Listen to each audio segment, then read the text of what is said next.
Okay, this is Professor Gunter, and this is the seventh of our online lectures here in aesthetics.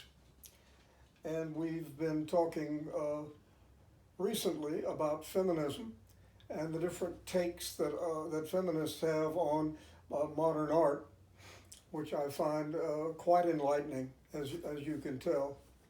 Uh, a lot of insights that Tom Wolfe didn't have, or chose, I'm sure he didn't have them. I think he would have said something about it, about how, what was behind, or part of what was behind, the search for perfect abstractness in art. Why did we have to have that? And having it, why did we have to exclude everything else? They're perfectly good landscape painters. They're perfectly good portraitists or portraiturists. Uh, there are people who draw people.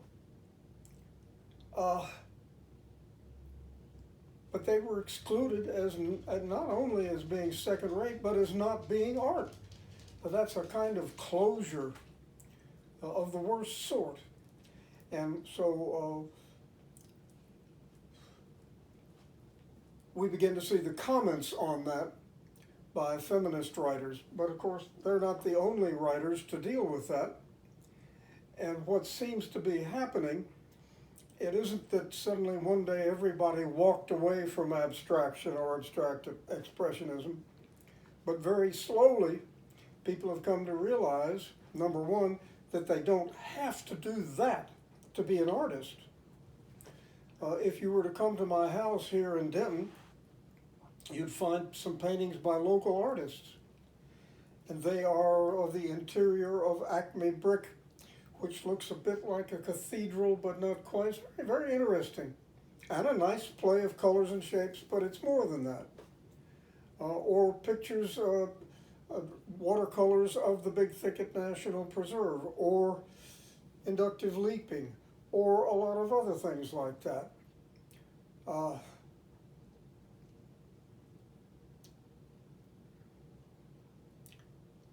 Art begins to regroup, but I think that the rationale of that kind of modernism is still with us and hasn't been displaced by anything. So I think what we have, and if any of you who are art students that would be curious to know your response to this, you may say, well, Dr. Gunter, you're completely out of date. Everybody knows this. Well, you can know something but not realize it. You can know something but not realize its significance. And you can know something and not realize that it gives you the possibility of an alternative. So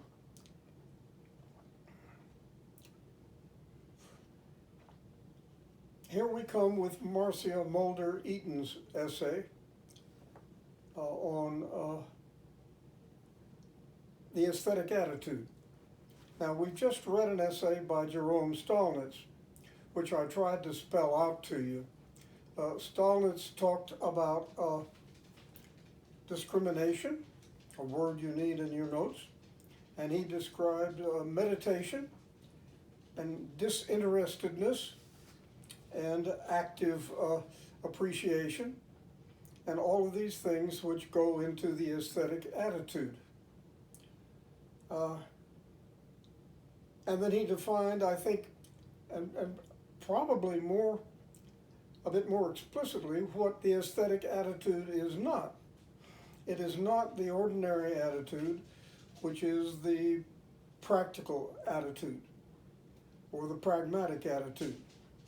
If you spend your life doing just practical things and don't expand your imagination any further, then you live in a practical world. I mean, the world out there strikes you as a set of things to be used, period. Some of the lumber people that I used to know look on a forest as this many board feet of timber to be harvested within 3 months, 6 months, 9 months, a year, and then replanted in rows, and then you keep anything else from growing there except these rows of pine trees. That's the practical man's view of the forest. very narrowly practical. It doesn't include hiking. It doesn't include photography. It doesn't include botany. It doesn't include landscape painting. Your version of practical is just money and a sort of making the forest into a kind of factory or a farm. So we called them tree farms, but not forests. And while if you've just been in Houston and been suffering from the traffic for a couple of days, a tree farm might look very beautiful to you, but after a while it would pale because it's so monotonous. It lacks tension, it lacks contrast, it lacks very significant beauty, or whatever word you want to use. Beauty is a bit pale, something else. I'm not sure that so much of our language is structured to deal with the practical that we really have to struggle when we get beyond it and look at things in a different way. And in a way, then for Stolnitz or for Marcia Mulder-Eaton, getting out of the pragmatic set that we all carry with us and looking at things different from that or differently involves a whole new mindset. But then ordinary language is not structured so as to deal with that. I often wondered what human beings would do if, like bats and dolphins, we were echolocators. And instead of seeing things, as I keep using the coffee cup as an example, thing, okay? Or thing. And with thing, it's what you can do. Now, there's nothing wrong with responding to the world that way, but it's a very incomplete grasp of the world when you do. And I think one of the functions of art is to give us alternative views of things, including people. We see people in the way that we're raised with them, and that's fine. But there's a whole lot more to people than we customarily see. And if we knew that, we'd understand our friends, our wives, our children, our aunts, our grandparents, our friends, our enemies, and whoever else a lot more completely. Well, art can help you do that, but that, by which I mean all the arts, not just painting. So, then we start out with her essay, and it's called, hold on, let me move over here to her. Come on, Dr. Gunnar, hurry up. Locating the Aesthetic. Now, Eaton does a couple of things for us. For one thing, she's writing in 1989. Now, some of you may think of that, that's 30 years ago, that's a generation. But things culturally are liable to change slowly. There are exceptions. You recall my story about meeting Elvis Presley out in a way begone West Texas town when he was going from town to town in a 54 Chevy coupe. Oh, Ford coupe, get it straight. And he had released two discs off of Sun Records in Memphis a month before. But then every pickup truck in Stanford, Texas was playing Elvis's songs. And at this little motel he was staying at, all of the country and western musicians from that part of Texas, and there were a lot of them, and some were well-known names, came to see this guy. How did they know that? But this was important, but they did. No, I mean, he wasn't rich, he wasn't famous, he had 2 records, he was going from one gig to another, trying to make enough money to get a meal. And by the time I got back to Houston at the end of the summer, he was world famous. Well, that was a cultural shift, which on the surface was, snap your fingers, there it is. But then I held, and looking back on it, I'm pretty sure, that was in preparation for years. And I'll repeat again, the most popular song in the United States before Elvis was "How Much Is That Doggy in the Window?" A perfectly insipid song sung by Pretty Perky Patty Page, as the DJs put her name. And 3 months after Elvis's records, as one wit put it, that doggy was dead. But that had been prepared for by years of insipid 1950s pop music. And pop music has never been the same. We say, well, that's just pop music. But Plato was right. Music affects everyone. All Americans are different than they would be because of jazz. We're not the same nation we would have been without it. And I think we're a lot less stiff, a lot less geometrical, a lot more people because of it. Now, that had some bad side effects, but I think the good effects way outweigh those, which is an example of what art can do for you. Now, you may say, well, that's not art. I mean, it's so far down the line. Why do we have to be snobs? What is it about the 20th century aesthetics that to be truly aesthetics, you have to turn your back on jazz in all of its multiple forms? So, one way to study all that is to get into the aesthetic attitude. Now, what is that? Well, it's somewhere between a purely subjective standpoint, what is good simply because I say it is, or people can say this, that, or the other. It's all subjective. It doesn't mean anything. There are various forms of subjectivism. But the aesthetic standpoint stands between subjectivity and the art object, whatever it might be. And can you define it? What is the aesthetic attitude, and how is it different from our usual or for other attitudes?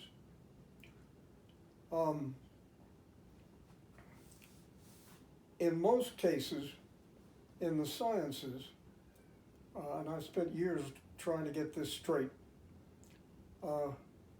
what you deal with when you deal with somebody that's called a scientist is a technician. Give them problem X, they will use algorithm Y and get result Z. It's pretty much a matter of calculating. There may be some expertise, there may be some special insight, but not much.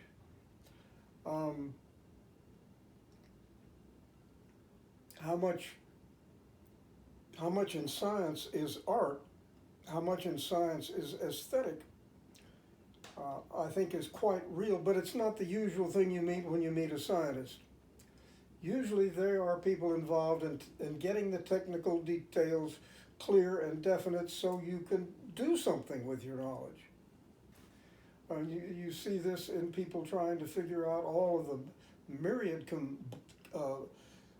complexities of a living thing with all of the different chemistries and all of the ways they structure themselves and interact. It's certainly infinitely complex. So to get it clear, it may help you to have an aesthetic grasp of an organ or a tissue or an organism, but in the end you want something specific and as nearly laid out in an algorithm, a series of steps that will get you answer Z. That's what you want. So most scientists fall into a technical set on the world. The French call it and it isn't just, it can be art critics, but it also is liable to be scientists, a déformation professionnelle. It's a phrase I deeply love. That is a professional warping, a professional deformation.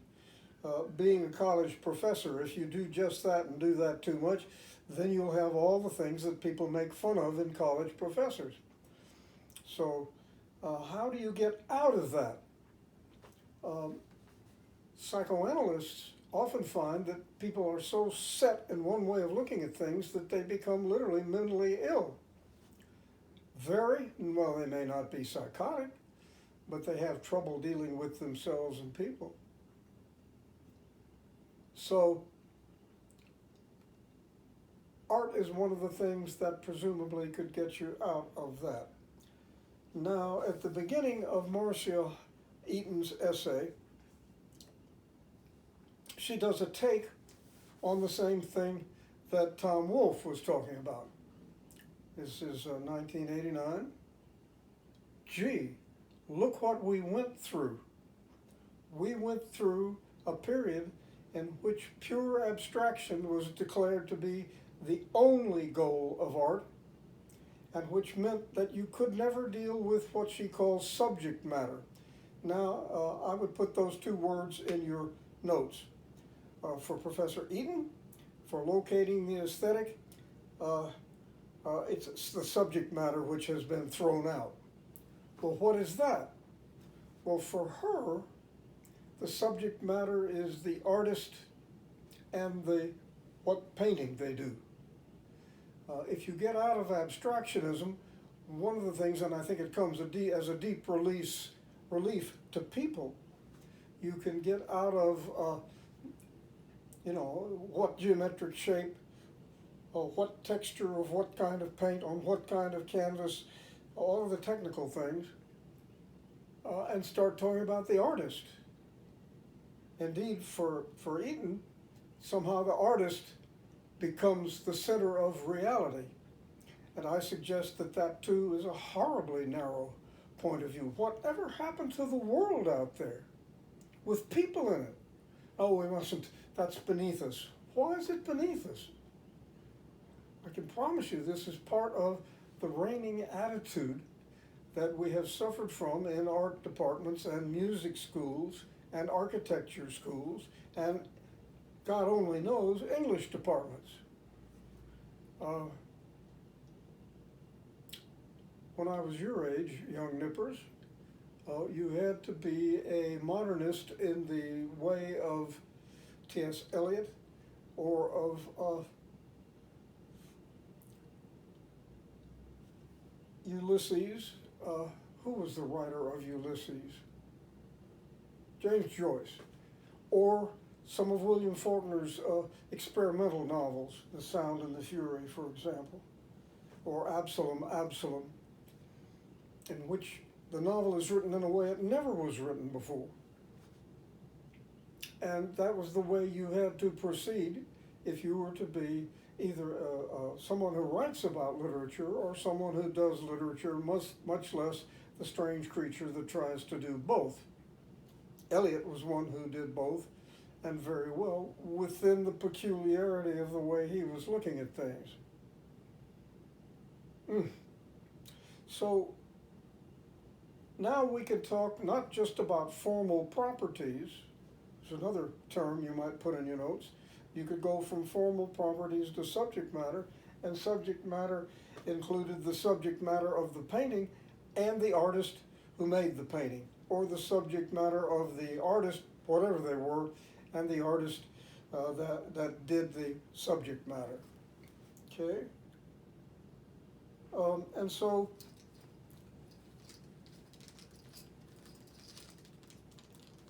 you wonder, Dr. Gunnar, why didn't you just take your glasses out and not make us wait around? Okay. The text or the canvas or the score was not merely thought to be central to aesthetic experience. Attention to anything extrinsic, was viewed as likely to pollute the experience.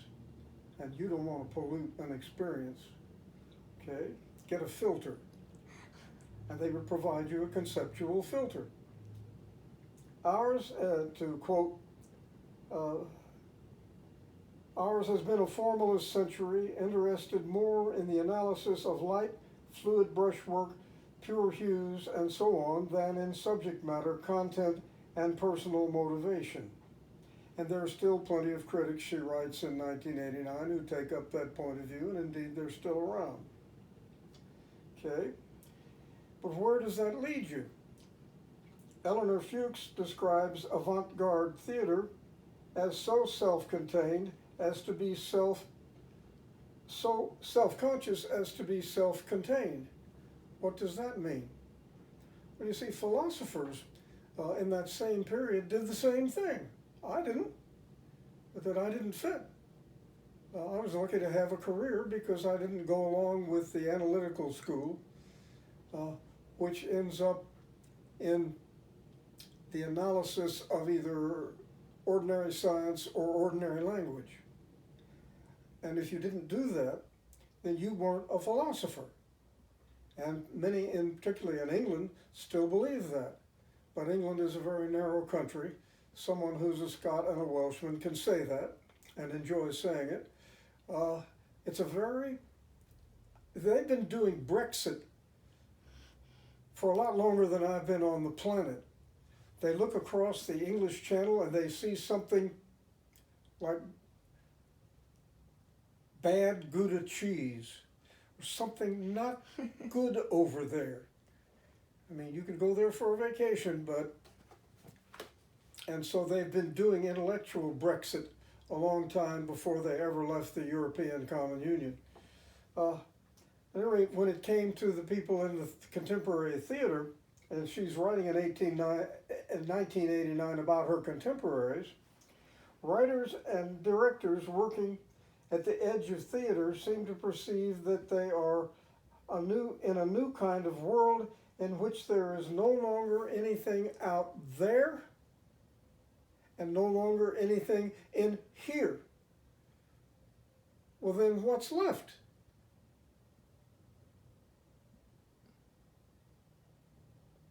I suppose technical details. And so you don't get Tennessee Williams with all of his somewhat strange but real characters. And you don't get Eugene O'Neill with all of these people suffering and suffering. But what do you get? Well,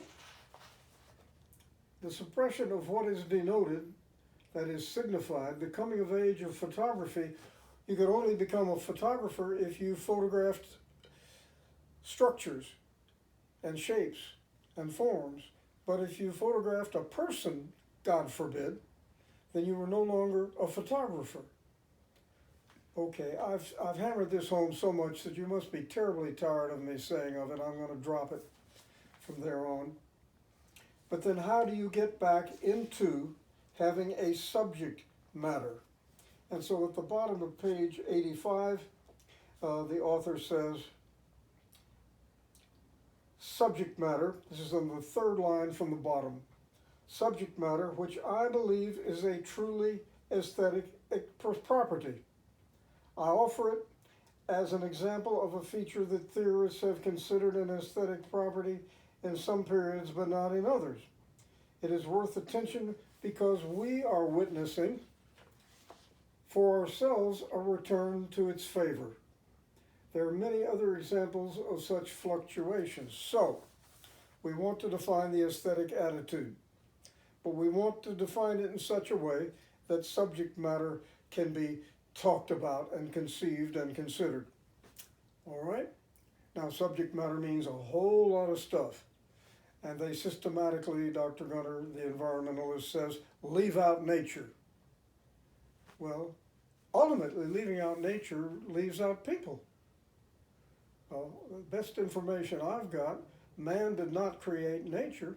Nature created man. It's called a theory of biological evolution. And whatever theory of evolution you might hold, the end result is that man is not some isolated mind in a world of, phenomenological essence. Man is a creature in the world with other creatures. What on earth is wrong with that? You can be a Christian and believe that. You can be a Buddhist and believe that. Why can't you be an artist and believe that? So then what she wants to argue is that, and she's very insistent, really the whole article is about the change that we're going through now in our aesthetic standpoint, where we can deal not just with formal properties, but with subject matter. But she says the aesthetic viewpoint or standpoint remains constant through all this. Big changes everywhere. They've had them before, we'll have them again. All these things will change. But something won't change, and that's the aesthetic attitude. And she defines it. I mean, I like it in some ways. I mean, it's broad enough that you can take in the old country blues I keep harping on, or the old work songs, or the hollers, or the cowboy songs, or the mountain songs, or the pop songs, some of them, or the jazz, or the big band. Since I've played in all of those, not very well, but I've played in all of those, I have a pretty good, sense of them. It's not just something I talk about or something I read in a book. We can bring those back as something we can allow ourselves to appreciate.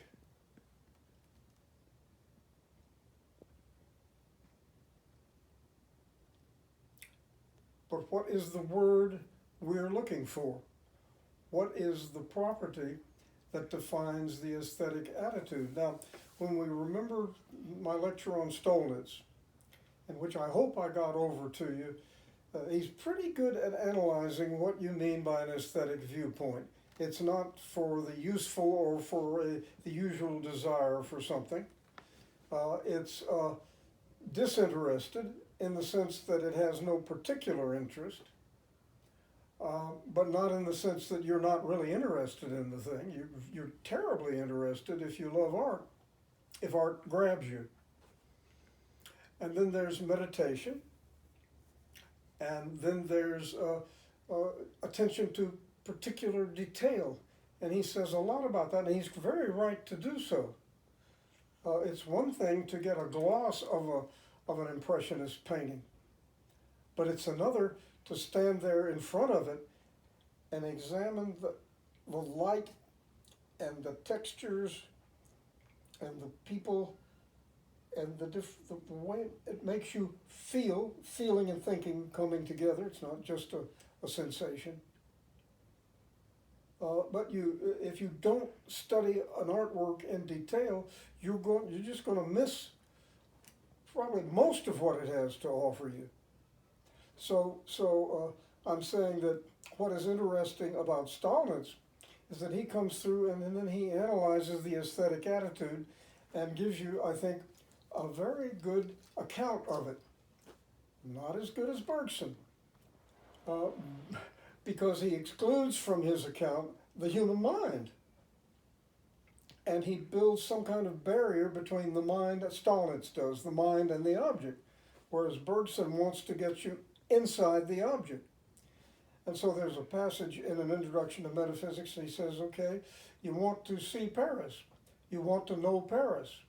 So you bring your sketchbook, you're an artist, and you pick out maybe this cathedral or this building or those people, and you make a few sketches, but it's not as real as the actual stones that make up the building or the cathedral, or the actual sweating, breathing, talking, walking human beings. It's still, even what you do in the artwork is a kind of set of symbols or abstractions, but they're intended to get you into what is there. So even in art, we do a lot of symbolizing and abstracting and that kind of thing. But Stolnitz has one view. Eaton, and that one view that Stolnitz has many parts, as I've now belabored for the second or third time. Eaton simplifies drastically. Delight. What is the artistic or the aesthetic standpoint? It's a standpoint of delight in a particular. Well, that makes it simple. Am I delighted if I go to the Amon Carter Museum in Fort Worth and look at some of the old paintings of the West and of cowboys and all the sort of thing my people were so involved in?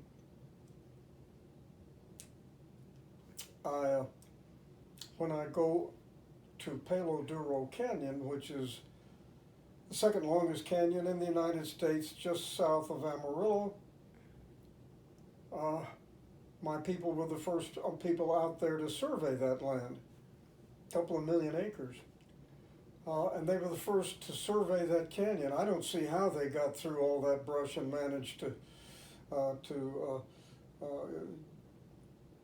survey it and get every line straight. I've done surveying work, and I know that it's very hard to do, and in a jungle of mesquite trees and God knows what else, I don't see how they did it, but they managed to do it. So I have a kind of personal contact, and they set up a ranch out there. It was the T. Anchor Ranch, great big thing.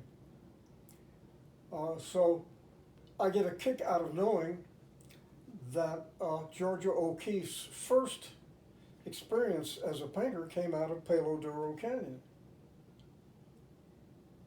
You could say, well, of course, she wasn't interested in nature.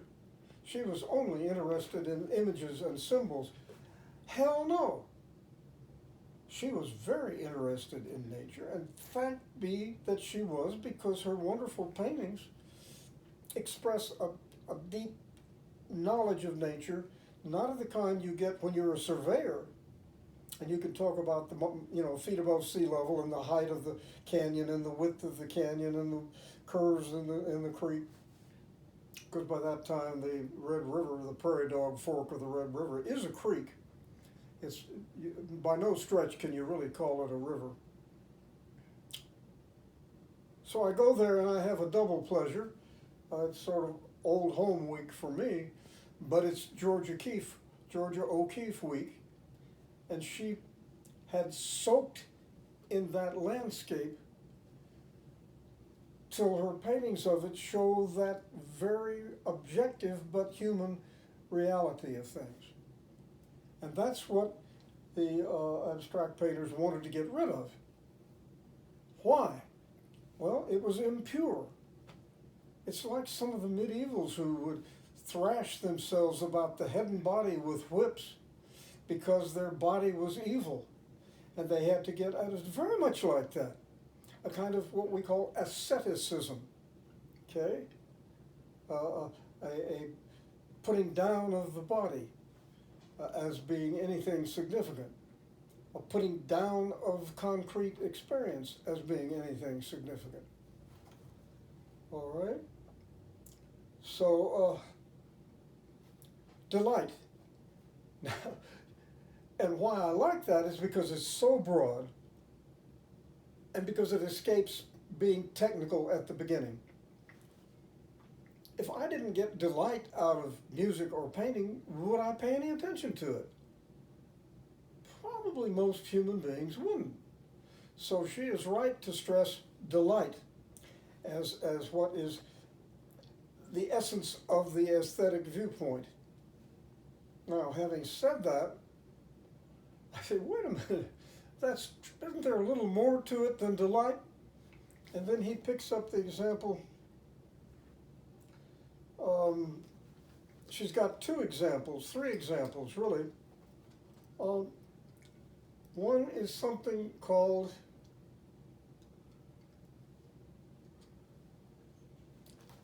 let's see if I can find the name of it.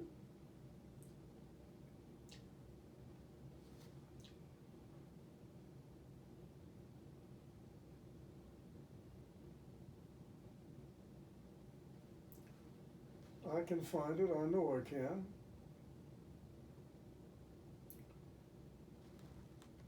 Now,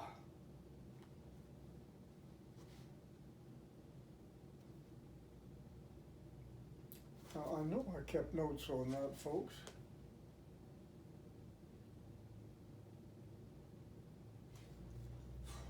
At any rate, in 15th century Florence, there was a style of inlay in boxes and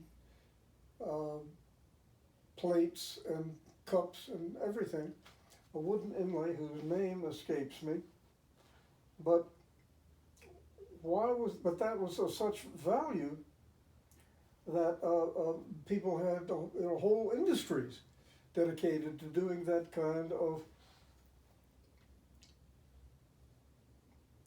I can't believe that. I know I took notes on it for you. So,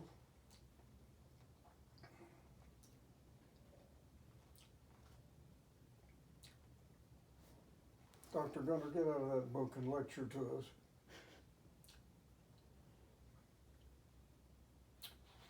Okay, what she did, so there's just this one thing that just excited people so much in the time. Why? You'd have to the extent that you could say why, you'd have to go back into the history of the time. What happened when you got to the Renaissance and people were finally getting beyond the Dark Ages and really beyond the Middle Ages? So there was one historian of that period, the Renaissance, when the forms of property, the organizations of labor, and the sources of education and the methods of instructions remained practically unchanged, it would have been remarkable had any sudden change occurred in the current conception of art. But all of those things changed. Organization of labor in terms of property. And so what you had then was people celebrating wealth. Now, it wasn't just their personal wealth. It was communal wealth. How people could get together and have a hell of a good time and enjoy it. And what else is the function of the horns and trumpets attached to our legion? Oh, wait a minute.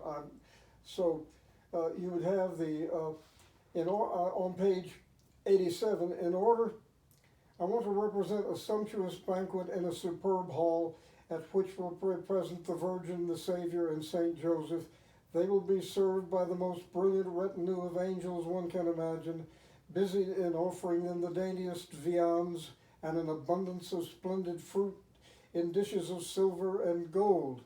And this is how you impress Jesus, in case any of you were Christians. Wonderful food and elaborately dressed serving people. And, those of us raised Presbyterian find this rather strange, but there it was. And precious wines in transparent crystal glasses and gilded goblets in order to show with what zeal spirits serve the Lord. I read that with great delight and amusement. But this is how, in other words, what was really delightful to these people was the communal enjoyment of wealth and everything that it had, and they didn't think it was inconsistent with their Christianity, but it certainly was inconsistent with the Christianity of the Dark Ages and the High Middle Ages. Okay. So at the bottom of page 87, what is Professor Eaton aiming at as the key to the aesthetic attitude or standpoint? Thus, delight in what resides intrinsically in something is a mark of the aesthetic generally. Let me repeat it. And she lumps it all together in a sentence, and so if she does, it's worth repeating the sentence. Thus, delight in what resides intrinsically in something, a particular, an artwork, or a particular situation. As you know, love Oscar Wilde's remark that he put his talent into his writing, but his genius into his life. There are a lot of people like that, who put their genius into the parties they give, or the dances they give, or the house that they live in. It doesn't have to be in an art museum, and thank God it's not all in an art museum. Well, why does the art museum have to be the only place in which you can have true art? People put a lot of art into that, and a lot of genius into their lives. I think they deserve some credit. You shouldn't look down upon them as mere bourgeois, working people or something, or what the artists have done. Okay?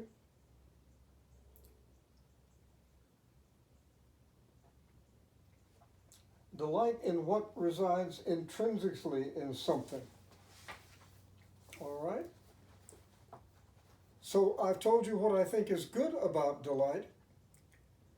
But then the examples she gives another example of the Romans who wanted to have music, marches, I suspect, mainly, but they would have music, but they didn't want to have a string and a fife and sort of light, delicate music. They wanted loud, brassy music. So they kept making their horns bigger and bigger and louder and louder. And they found this delightful.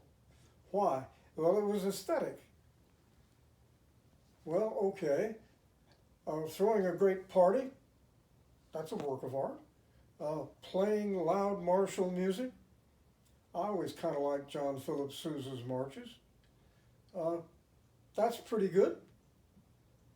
But the kind of aesthetic object which Professor Eaton is dealing with here, or a certain inlay in wood products or other products, a certain Roman band which was very loud, or a Renaissance banquet which was incredibly elaborate.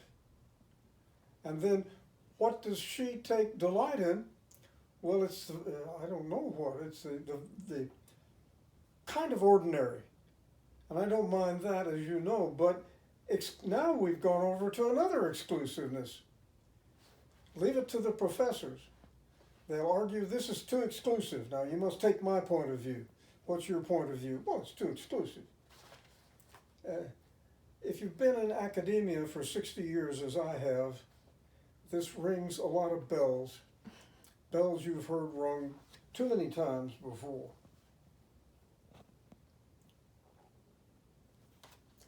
And she then says, you know, but as times change, what we will find delightful is going to change. For example, in the Middle Ages, we would value an artwork and an artist in terms of whether they did a finished product.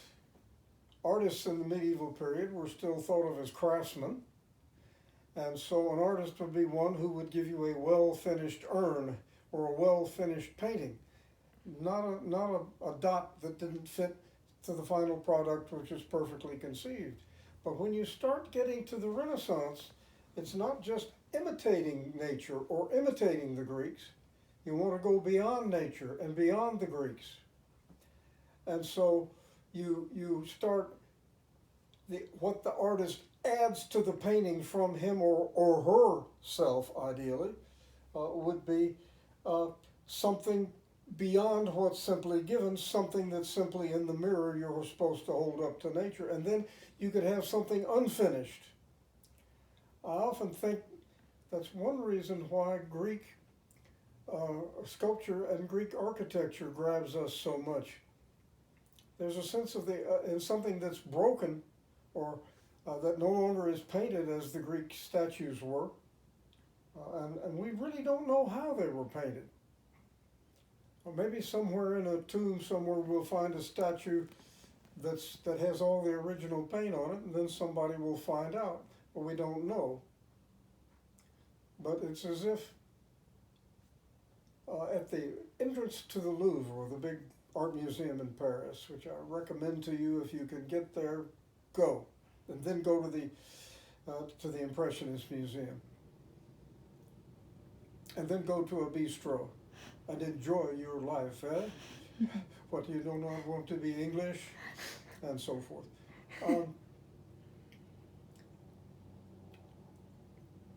There is a statue called the Winged Victory, on which it's a Greek statue, but most of its wings have been broken off. And so you get a broken statue. It's often puzzled me, why is that so moving? More so than the finished statue would have been. Well, maybe it's the sense of something unfinished or something to which you can add your imagination. But the minute you go to the Louvre, that's the first thing you'll see, a broken statue of a winged female creature. Winged Victory. Okay.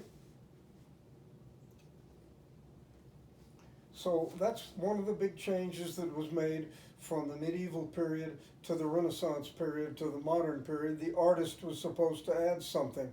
Well, the artist finally got to adding so much, with expressionism and abstract expressionism and abstraction, that they no longer existed, and nor did any other human being, just shapes. And then you couldn't paint the shapes because that was on a canvas, and the canvas was too real, and you finally had to have nothing but thoughts, but don't do a work of art, and art died. So, where do you go? Now we're going through a second major shift. This is how Professor Eaton puts it. A second shift in which we go from abstraction, stumbling back towards subject matter.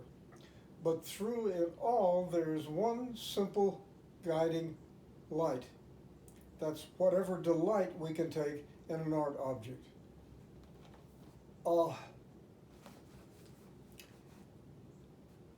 And in the artist. The artist, nature doesn't, but the artist becomes part of this subject matter in a very peculiar way, but she handles it well, I think. Why should we be concerned about the agonies of Vincent van Gogh? You've surely seen Van Gogh's sunflowers. I mean, you can go to any art store and get 60 different paintings of sunflowers by Van Gogh, or landscapes, or his picture of himself. I don't remember whether it has him cutting off his ear, but he did that in a fit of pique. Don't do that. But we could talk about Van Gogh himself and his suffering and how it went into his art. And that would be subject matter. And it's okay so long as we don't end up just doing a psychological study of one man, but all of this being relevant to the artwork. So we can include the artist and his or her peculiarities or sufferings or joys. We can include the artist, but only insofar as it points to the artwork in which what they do I started to say infested it, that's not the word I want, but putting themselves into the artwork. And then we could talk about Michelangelo's ecstasies. That's okay, so long as we don't forget the painting or the sculpture. And we can talk about Gauguin, French painter who went to the South Sea Islands and painted native women. And he also had, he was lasciviously interested in these women, strangely enough, for a French artist. How could that have happened? I don't know.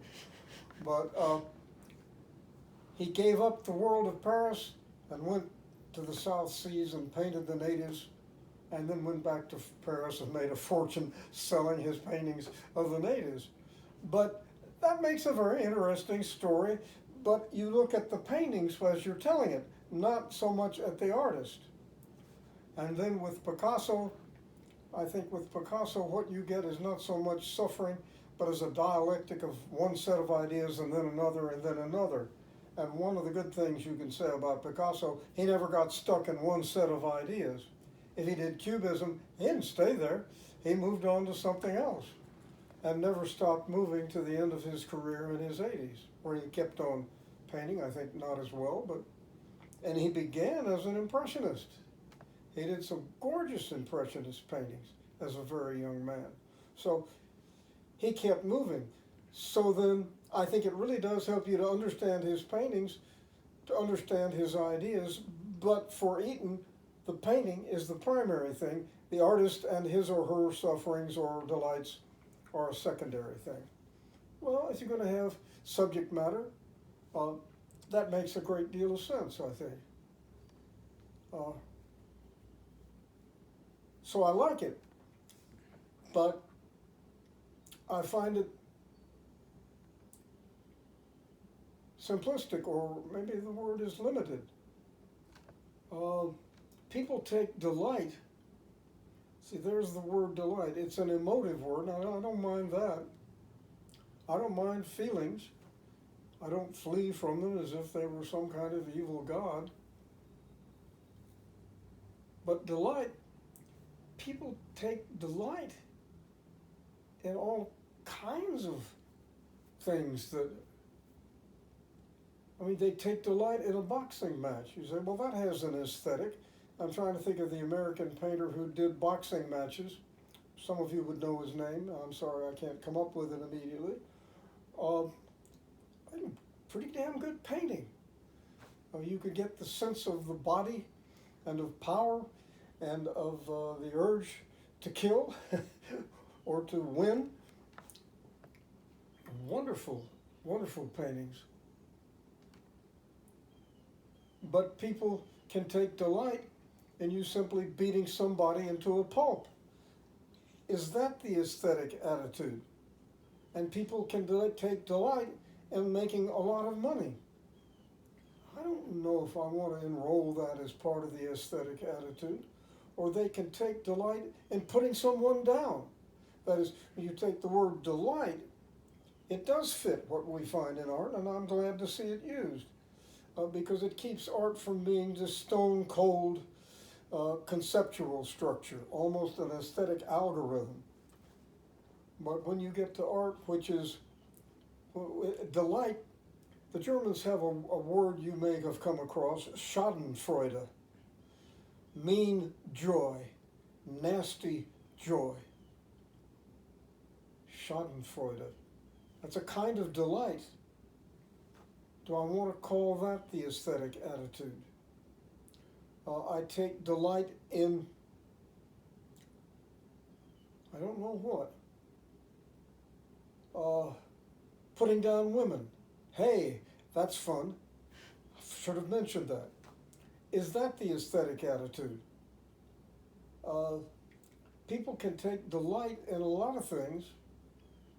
I don't know whether that's the aesthetic attitude, but if it is part of the aesthetic attitude, then I think it's an inferior part. That is there good delight and bad delight, or better delight and worse delight? Simply to use delight and not to deal with it in any detail isn't to give you a very good picture of the aesthetic standpoint or viewpoint or attitude. And though, I mean, it's fine, it's part, and I really think that it's part of any realistic assessment of why we do art and why we enjoy art and why we have art around. It's always a mixed bag. A lot of people like Western art because it shows you the Western myth of the individual cowboy who went alone on the prairies and fought the Comanches and drove the cattle and fought off the wolves. Now my people did exactly that, but they weren't stupid enough to do it alone. You went out there, when they went out from Sills Bend, Texas to Canyon and started setting up, doing their surveying and setting up a ranch, they had about 30 guys mounted on horseback and well armed. You're not going into Comanche country and bandit country and God knows what kind of country without a way to defend yourself. And you never went alone. That's something that I've discovered as I've done the history, the pioneer history of this part of Texas. Yeah, some people did it alone. Most traveled in groups because they were sane. Really, the history of the American West is the history of people who managed to work together out there alone, but not really alone. One of the books that I put together from a bunch of notes left by a great aunt is called The Memoirs of W.R. Strong. And you can buy it up here in the Cook County Historical Museum. And I'm proud to have put it together from scraps and notes and pieces, and so I've unified it. But one of the things I recall is that when the Strongs moved to Texas from Illinois, Strong's father died. A few weeks later, all the local people, or a lot of them, came and built a barn for her.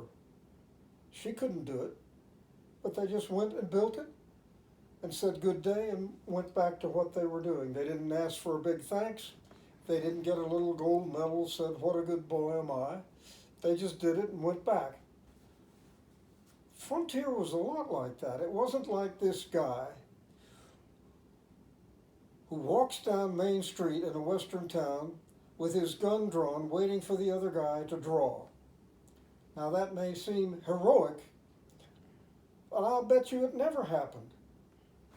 I had a great uncle, Uncle Jot, who killed at least one man in gunfights in Sherman in the 1880s because the man had shot at him and tried to kill him and then was bragging how he was going to kill Jot Gunner. Jot Gunner got his shotgun, not his pistol, his shotgun, loaded it, went up behind the guy on the street, and I won't go through the gory details, but killed him. Then he went to the sheriff and gave him his shotgun and said, "I just killed Ed Smith." And the sheriff, who was well aware of all this, said, "Okay." And then they took him, and he had to go before the grand jury and plead his case, and it was self-defense. And so they no-billed him. They didn't indict him, and he didn't stand trial. Self-defense in a world where you were either supposed to kill somebody or leave town, or fight somebody and leave town. This notion of the West as people all alone going out on the prairie, hell no. And when you read Strong's memoirs, you get a picture of coming from Missouri down to Texas through Indian territory, and you get a description of the Indians and the local people and everything else that you came up with. You went in packs. This lonely individual, I suppose, what was the Gary Cooper show about High Noon? One guy. I can imagine that could happen, and the local townspeople deserted him. But they knew they should have helped him fight this bunch of guys who were out to kill him. That might happen. 99 times out of 100, it didn't happen. And if you go to the gunfight at the OK Corral, which is sort of the archetypal Western battle, you get two groups of people, both well armed, both trained to use, and the northern English people and the southern Irish people, and that was the difference between the two. The Cowboys versus the Earps and their friends. I think they were just unlucky. If you've ever shot a weapon, you know that you can some days be a good shot and sometimes a bad shot, just like you're playing basketball and some days you shoot and some days you can't make a grip shot. Well, what am I trying to get at? Delight is a nice word. I'm glad to see it used. It clears away a lot of theorizing and obfuscation. But then she uses delight, Professor Eaton, to deal with fairly ordinary and crass situations, which I don't mind you find the aesthetic content in them, but she doesn't deal with works of art. And she doesn't deal with higher level human experience.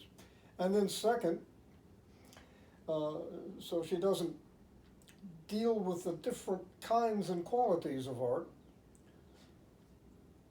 I suppose, on the rebound. And then second, she doesn't deal with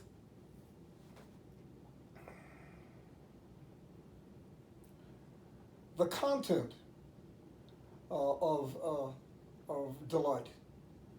It isn't just delight. There are different kinds of delight, as I've Schadenfreude is one kind of delight, but it's a long way from ecstatic joy. It's the opposite. So how many kinds of delight are there? Or if you don't want to number them, just name a few that are real. That's enough. And then go out and see how these different kinds relate to different sorts of subject matters and do something more than simply giving me delight, because it's by itself insufficient to deal with the aesthetic standpoint. Now, having said this, and I hope having shown you my appreciation of both Newton Stahlness and Marcia Eaton and the aesthetic standpoint, I would go back to Bergson. When modern, and I've got about 10 minutes, I guess, so I can keep you here. When modern philosophy started, and I don't think it can be too much stressed, the founder of modern philosophy was a Frenchman named René Descartes, who lived in the 17th century, the 1600s.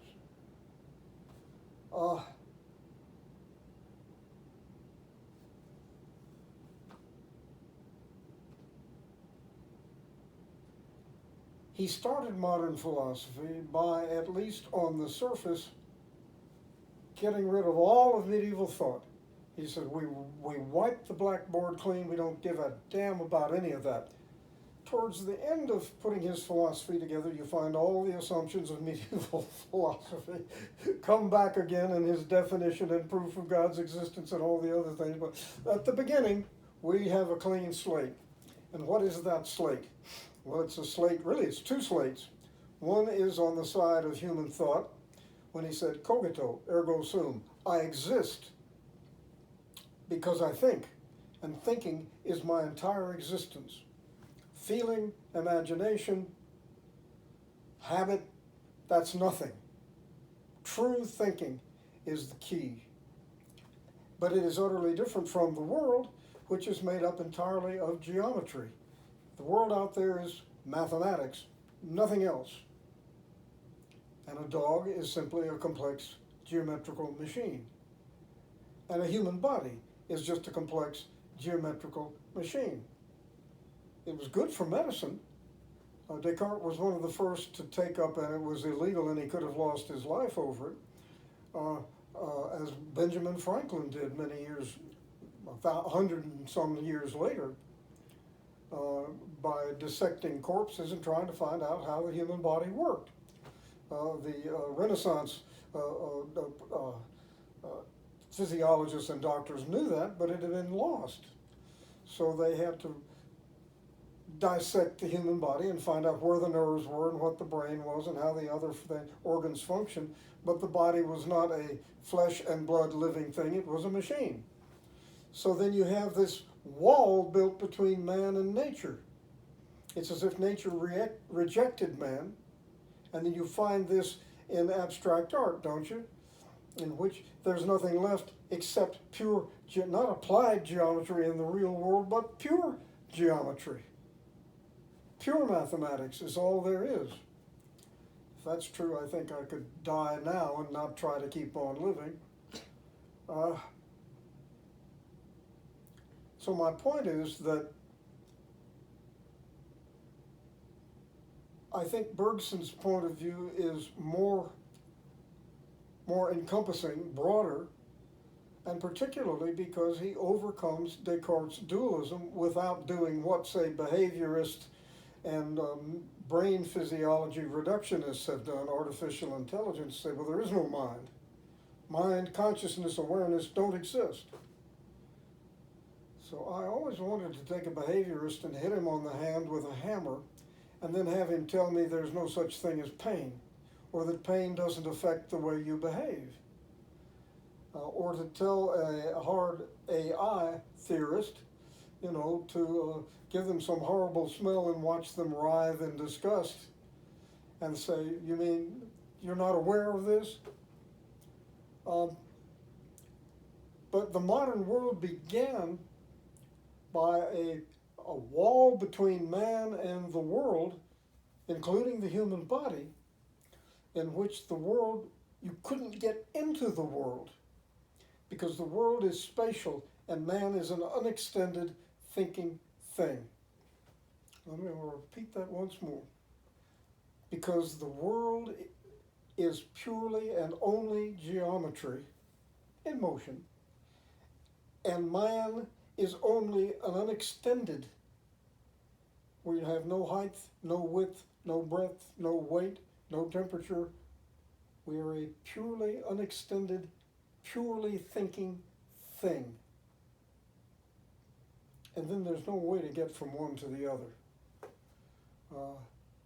And I could go into considerable depth about how people tried to accept Descartes' premises and avoid the conclusion that we can't observe the real world, or we can't act on the world, and in a number of paradoxes that I think we haven't gotten out of. Bergson has, I think, a very fruitful way of getting out of it, and it's very simple. The mind is a process, it's a duration. It can exist, and I haven't been able to talk to you about this, but at different levels of duration, nearer to things and farther from things. It's like sometimes you feel very close to the world, and sometimes you feel alienated from it. Okay? Sometimes you feel very close to people, and your duration close to theirs. What is a good party? The duration of it, the rhythms of it, the texture of it, and you get into it, literally. I said, no, I can't, because the mind is a pure, unextended thing, and people are just geometry. But what if people, too, are rhythms, and your rhythm of mind can participate in their rhythm of body? Don't we know a lot about people? Say the attitude on their face, but their attitude would take them towards action, or towards the way they walk, or the way they sit. You make a lot of judgments about how people are, and that's part of a rhythm of duration. So Bergson provides us a way to get out of ourselves and into the world and into other people. He calls it intuition. The word intuition it comes from the Latin intueor, which means to look into. Insight and intuition are the same word. They have slightly different shades of meaning, but they mean to look into. And it isn't just to look into, it's to be into. And so Bergson, I think that was his genius, was instead of looking at things as the self and the world from the vantage point of something unextended and something extended, we look at something in which the self is a duration and the world is a set of durations and other people's also. And then then the world is not so far from you that you can't get into it. Oh, why do I enjoy the woods? Well, visually I'm there, but there's auditory, and there's the smell of it, and there's the touch of it, and all of these have a sort of rhythmic character to them if you break them down. What do you get in quantum physics? An electron is a series of rhythms of duration. It's not just a particle that's the same from point A to point B. It's a series of pulses. That's what an electron, proton, neutron, quark, lepton, that's what quantum physics does to nature. And Bergson suggested that, and to some extent foresaw that, in his theory of matter, which is matter is not a hard, unchanging something, but matter is a series of pulses of energy, very brief rhythms of duration. Well, then mind and matter aren't different in kind. Perhaps they can get together. Our sense organs help us to do that. And so in a book that is endlessly hard reading, that we don't have, called Matter and Memory, you have Bergson setting up a way of understanding how the mind can be in or close to the body and inhabit it in some way, but in how we can inhabit the lives of other peoples or creatures by participating in their durations. Why can't we do that? And then the artist doesn't have some kind of block between the artist and whatever subject matter they might choose to deal with. They might choose to deal with a purely internal subject matter. That is, they might do art to express some thought-feeling that they have. A Jungian artist might be trying to bring out archetypes and put them on canvas. In some ways, Willem de Kooning's Woman One, is a case of really trying to get the archetypal woman up. But if that's the archetypal woman, I'm running for the for the prairies. If that's a woman, that's a horribly caricatured woman, which compares to joy as Schadenfreude compares to joy, not very happily. And so I'm going to let you go. My next lecture, I will go through what I've given you on the internet, and that will be the subject matter of the second hour exam, and I'll try to help you prepare for that exam then in the next lecture. And then you will take the exam, which will be all essay questions. And then if you want to take the average of your first and second hour exams as the grade for the course, because we'll not only give you your grade on the second hour exam, but we will give you at the same time the average of the two grades. And then you can decide if you want to take the final or not, but you have to let us know. Okay? Well, one more lecture. I'm finding this all very strange, sitting here on the couch at home. This time the dog and the cat didn't come to visit me, and I'm kind of miffed. But anyhow, it's a strange way to give a lecture, but I hope I've at least managed to make something clear. Thank you.